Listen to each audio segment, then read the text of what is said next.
guys, and welcome back to Me and Mommy, a space where we help you thrive as an individual while also being a mom. Today's video is going to be a bit of a personal one. I'm going to be sharing with you guys 10 things I have learned during my first year of marriage. Me and Dizzy have been married now for a year and 5 months. It has been fun, crazy, and intense. Honestly, just a whirlwind of emotions. And I must say, I have learned quite a bit. For me, marriage is not a big deal. It wasn't a goal for me. I don't count my worth or my value by marriage. Anyway, all of that aside, today I want to share with you guys 10 different things that I have learned during my first year of marriage. Point number 1, it is okay to ask for help from your husband. It is so unnatural and unrealistic how society sets this whole superwoman thing on a woman who gets married. It's like all of a sudden you're supposed to do everything by yourself, clean the house, do the laundry, tend to the kids, cook, and basically run a household by yourself. Whereas before you got married, while you guys were dating, you'd obviously share chores. It's almost like you have to constantly prove yourself, and it is complete garbage. Honestly, it is okay to ask for help, especially from your husband, because that's the person that you will be spending most of your time with. And if you're with that person and you are miserable, it's really not going to help the relationship, because you will be sulking and tired and exhausted the whole time. Where are you gonna get time for some fun? Second one, men and women communicate differently. It is crazy how it took being married for me to actually say, wow, that is true. We have to constantly learn to communicate with each other. Something that for me might be a huge deal might be something really tiny for him, and he wouldn't even blink or think twice about it. So it's a matter of voicing out my frustrations and opinions and plans and stuff, and he has to do the same thing, and we sort of come to a common ground. If there's some sort of, I don't know, disagreement or whatever, you need to have clear expectations. This goes hand in hand with communication. Don't sit down and assume. Men and women are very different. I think this is also a scientifically proven thing. We think different, we do things different, and so my expectations of him are completely different from his expectations of me. So we have to constantly have clear expectations and voice out those expectations. As a wife, you really truly have to leave your parents' house to join your husband's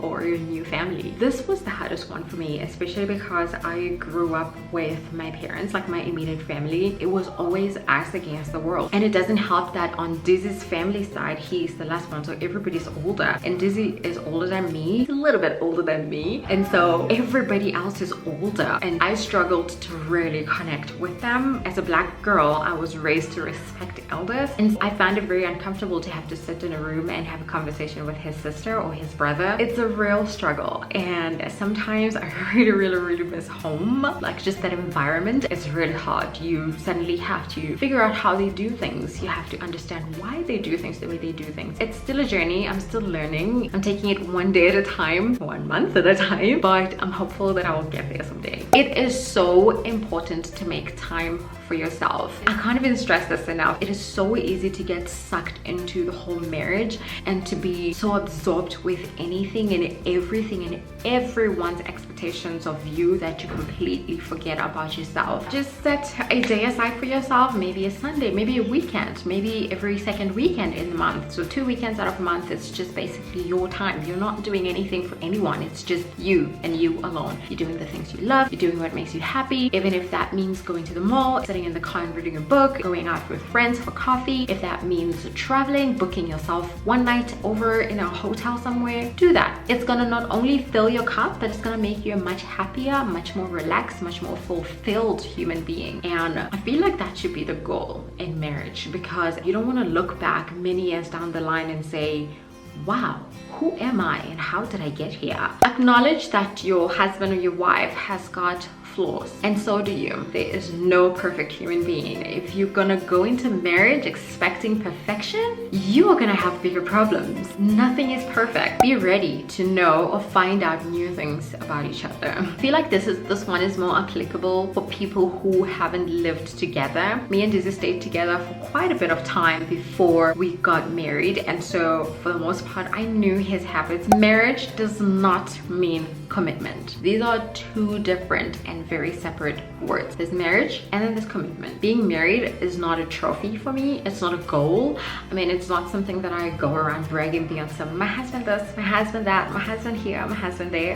In fact, more than half the time I call dizzy. Commitment, on the other hand, is what I am out for. I'm here for commitment. Whatever ideas you had about marriage, what it would look like and all of that fun stuff, be ready to edit that. A lot happens. I mean, I used to hear people all the time saying once they get married, things changed. And I was like, but how? Like, I don't imagine anything changing after you get married. But to be honest, it really does change. And a lot changes. And I feel like the majority of it has to do with culture and tradition. It's basically learning a whole lot of stuff from scratch for both sides, by the way. It's not just the wife, it's also the husband who has to learn a whole lot of stuff about the wife's family. And in a weird way, we also change as individuals. You want your relationship to win. You want to work harder at things. You want to communicate with each other. You want to understand each other, and you want to be better for each other. And then the last point is that marriage really is what you make of it. Every single couple's marriage is completely different. Your marriage is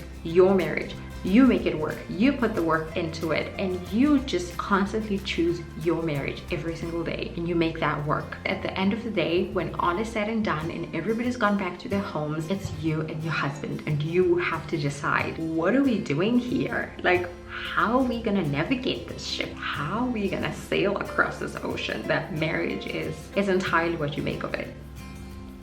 And those are the 10 things that I have learned in my first year of being married. It has been, honestly, I feel like a roller coaster. Some days are better than others, some months are better than others. I think the one thing that has kept us going is the fact that we have been committed to each other way before we got married. So we are not in this thing for marriage. We are here for commitment. I hope you guys enjoyed watching this video. Please go ahead and give it a thumbs up. And don't forget to subscribe if you haven't. Go ahead and share this video with your friends, your friends' friends, your family, your cousins, your neighbors, just about every single person who's gonna get married, who will be getting married, who is considering marriage, and all of that fun stuff. For right now, that's gonna be it. I hope you enjoyed watching, and we'll catch you on our next video.